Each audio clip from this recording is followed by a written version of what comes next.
চিন্ময় জগতের বস্তু ও জড়জগতের বস্তুর মধ্যে পার্থক্য কি? জড়জগতেরটা আগে বলি। জড়জগতে যেমন ধরুন জল, আমরা জল জল বললে কি আমাদের জলের তৃষ্ণা মিটে যাবে? যাবে না।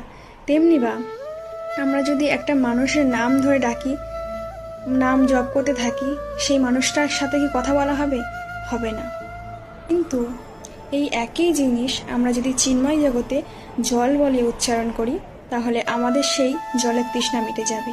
চিন্ময় জগতের নাম যেমন হরে কৃষ্ণ কৃষ্ণ কৃষ্ণ হরে হরে, হরে রাম রাম রাম হরে হরে, এই 16 নাম 32 অক্ষরের সাথে ভগবানের কোনো পার্থক্য নেই।